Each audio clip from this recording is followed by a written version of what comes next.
12월 3일 금요일 매일 성경 묵상을 시작합니다. 오늘 함께 나눌 말씀은 사사기 16장 1절에서 14절 말씀입니다. 사사기 16장 1절에서 14절 말씀을 제가 봉독합니다. 삼손이 가사에 가서 거기서 한 기생을 보고 그에게로 들어갔더니 가사 사람들에게 삼손이 왔다고 알려지매 그들이 곧 그를 애워싸고 밤새도록 성문에 매복하고 밤새도록 조용히 하며 이르기를 새벽이 되거든 그를 죽이리라 하였더라. 삼손이 밤중까지 누워있다가 그 밤중에 일어나 성 문짝들과 두 문설주와 문빗장을 빼어가지고 그것을 모두 어깨에 메고 헤브론 앞산 꼭대기로 가니라. 이후에 삼손이 소래골짜기에 들릴라라 이름하는 여인을 사랑하며 블레셋 사람의 방백들이 그 여인에게로 올라가서 그에게 이르되 삼손을 꾀어서 무엇으로 말미암아 그 큰 힘이 생기는지 그리고 우리가 어떻게 하면 능히 그를 결박하여 굴복하게 할 수 있는지를 알아보라. 그리하면 우리가 각각 은 1,100개씩을 내게 주리라 하니 들릴라가 삼손에게 말하되 청하건대 당신의 큰 힘이 무엇으로 말미암아 생기며 어떻게 하면 능히 당신을 결박하여 굴복하게 할 수 있을는지 내게 말하라 하니 삼손이 그에게 이르되 만일 마르지 아니한 새 활줄 7으로 나를 결박하면 내가 약해져서 다른 사람과 같으리라. 블레셋 사람의 방백들이 마르지 아니한 새 활줄 7을 여인에게로 가져오매 그가 그것으로 삼손을 결박하고 이미 사람을 방 안에 매복시켰으므로 삼손에게 말하되 삼손이여 블레셋 사람들이 당신에게 들이닥쳤느니라 하니 삼손이 그 줄들을 끊기를 불탄 삼시를 끄름같이 하였고 그의 힘의 근원은 알아내지 못하니라. 들릴라가 삼손에게 이르되 보라 당신이 나를 희롱하여 내게 거짓말을 하였도다.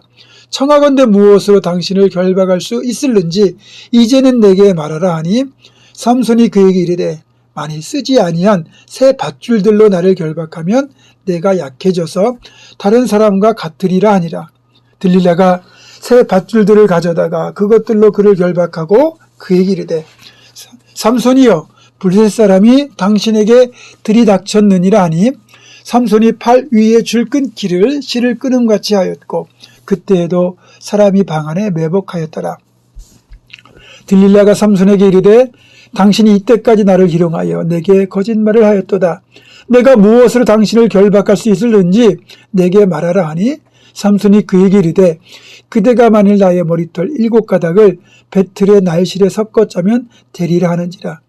들릴라가 바디로 그 머리털을 단단히 짜고 그에게 이르되 삼손이여 블레셋 사람들이 당신에게 들이닥쳤느니라 하니 삼손이 잠을 깨어 배틀의 바디와 날실을 다 빼내니라. 아멘. 사사기 16장에는 삼손이 관계를 맺었던 2명의 블레셋 여인이 나옵니다. 1절부터 3절에 보면 삼손이 가사에 있는 기생에게 들어갔다고 되어 있는데 이는 삼손이 사사의 사역을 행하기 위한 것이 아니라 지극히 개인의 육체의 욕망을 채우기 위한 행동이라는 걸 알 수 있습니다. 한편 삼손이 기생에게 들어간 것이 가사 사람들에게 알려지면서 삼손이 위험에 빠지거든요. 가사 사람들이 기생집 주변에 매복하고 있다가 삼손이 잠든 새벽에 삼손을 기습하여 죽이려고 생각했기 때문입니다. 그나마 이걸 삼손이 눈치채고 한밤중에 일어나서 성 문짝들과 두 문설주와 문빗장을 빼어가지고 그걸 모두 자기 어깨에 메고 가서 헤브론 앞산 꼭대기까지 옮겨 놓습니다. 삼손이 빼서 들고 간 이 성문짝은 일반 사람은 들 수 없는 엄청난 크기의 무거운 문짝이지만 그렇다고 그게 단순히 커다란 문짝은 아니라는 거예요. 그건 블레셋의 국력의 상징입니다. 그러니까 삼손은 성의 문짝들을 떼어버림으로써 블레셋 사람들에게 씻을 수 없는 수모를 안긴 거예요. 어쨌든 기생집에 들어갔다가 이런 일을 벌인 거지만 그렇다 하더라도 여기까지는 삼손의 행위를 그나마 용납해 줄 수 있습니다. 결과적으로 이런 상황을 이용해서 블레셋을 응징하고 그들에게 수모를 안겼기 때문입니다. 삼손이 사사 초기에 딥나에 사는 블레셋 여성과 결혼할 때도 그를 위하여 변명해 줄 수 있는 것이 삼손이 이것을 빌미로 블레셋에게 시비를 걸고자 했다 이렇게 되어 있거든요. 하지만 삼손의 이런 사역 방식에는 치명적인 문제가 있습니다. 철저히 자기 자신을 절제하면서 사역을 하면 문제가 없는데 이렇게 여자를 끼고 일하는 방식으로 일을 펼치다 보면 결국 젊은이의 혈기와 육체 유혹을 극복하지 못하고 자칫 스스로 함정에 빠질 수 있기 때문이에요. 본문에 다 나오진 않지만 충분히 미루어 짐작할 수 있는 것이 삼손이 계속해서 이런 방식으로 사세 역할을 하려고 시도했을 것이고 그래서 몇 번은 블레셋을 이런 방식으로 응징하는 결과를 얻었을 겁니다. 그러나 시간이 지날수록 또 이런 방식이 계속 이어질수록 그에게 일종의 습관이 되고 더 심하게 말하면 중독으로 이어지었을 것이고 결국 이것 때문에 그는 치명적인 실패를 겪을 수밖에 없었다는 거죠. 그래서 사실 이런 식의 사역은 삼손에게 불장난과도 같습니다.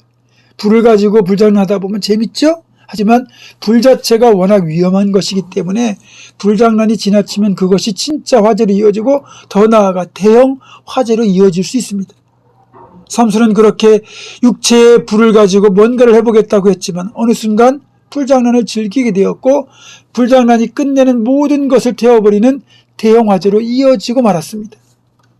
4절 이후에 등장하는 그 유명한 들릴라와의 이야기는 불장난이 대형 화재로 이어질 수 있다는 걸 우리에게 알려줍니다. 4절 이렇게 시작하잖아요. 이후에 삼손이 소래골짜기에 들릴라라 이름하는 여인을 사랑하며. 자, 그렇다면 삼손이 어떤 유혹에 넘어간 것입니까? 삼손은 권력이나 명예나 물질에는 전혀 유혹받지 않았어요. 하지만 젊은 시절부터 육체의 쾌락을 즐기다 보니까 육신의 정욕에 흔들렸고 끝내는 육체의 유혹에 무너지고 말았습니다. 사실 삼손을 포함하여 우리의 눈길을 끄는 대부분의 그 매력적인 것들이 하나님과는 관련이 없는 이 세상으로부터 온다는 거죠. 그래서 우리가 보는 것을 조심해야 돼요. 요한일서 2장 16절은 그 사실을 이렇게 말씀합니다. 이는 세상에 있는 모든 것이 육신의 정욕과 안목의 정욕과 이생의 자랑이니 다 아버지께로부터 온 것이 아니요 세상으로부터 온 것이라.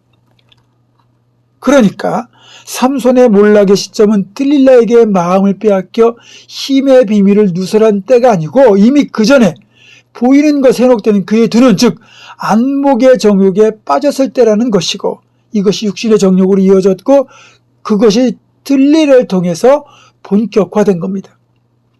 결국 삼손은 들릴라의 치명적인 유혹 앞에서 견뎌내지 못하고 끝내 힘의 비밀을 발설하고 여호와의 영을 상실하고 힘이 사라져서 눈이 뽑히고 블레셋의 놀이객감이 되는 수모를 겪게 됩니다. 여러분, 들릴라라는 이름 자체가 밤의 여인이란 뜻이에요. 또 삼손은 작은 태양이라는 뜻인데 결국 작은 태양인 삼손이 밤의 여인인 들릴라에게 빛을 빼앗기고 말았다는 뜻이죠. 빛이 어둠을 이겨야 되는데 오히려 빛이 어둠에 삼켜지게 될 정도로 들릴라는 삼손에게는 치명적인 유혹이었던 겁니다.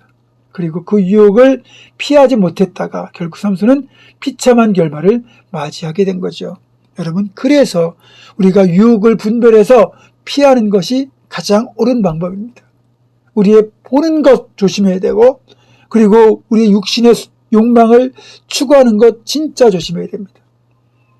저와 여러분이 삼손이 보여주는 이 사건을 통해서 우리도 이 보는 것 또 육신의 이 욕망을 제어하지 못하면 넘어질 수 있겠구나 기억하면서 정말 그래서 우리의 보는 것을 하나님께 고정하고 우리의 마음을 늘 말씀에 묶어서 그런 유혹 앞에서도 잘 분별하여 피하고 넘어지지 않는 우리가 되기를 주님의 이름으로 축원합니다. 기도하겠습니다. 고마우신 아버지 하나님, 작은 태양인 삼손이 밤의 여인 들릴라에게 빛을 빼앗기고 넘어지고 말았습니다. 분별력을 잃어버리고 육신의 욕망을 추구했을 때 벌어진 결과입니다. 저희들 세상에 빛이 되어야 될 저희들인데 어둠의 유혹에 넘어가지 않도록 저희들 잘 자신을 지키게 하시고 유혹을 분별하여 유혹을 피하고 말씀으로 승리하는 우리가 될 수 있도록 인도하여 주옵소서. 예수님의 이름으로 기도하옵고, 이제는 우리 주 예수 그리스도의 은혜와 하나님의 사랑과 성령의 교통하심이 주시는 말씀의 분별력으로 유혹을 잘 피하여 믿음으로 승리할 것을 결단하는 사랑 모든 성도들, 이들의 삶과 가정과 생업과 앞날과 우리 교회 위에 지금부터 영원토록 함께 하시옵기를 간절히 축원하옵나이다. 아멘.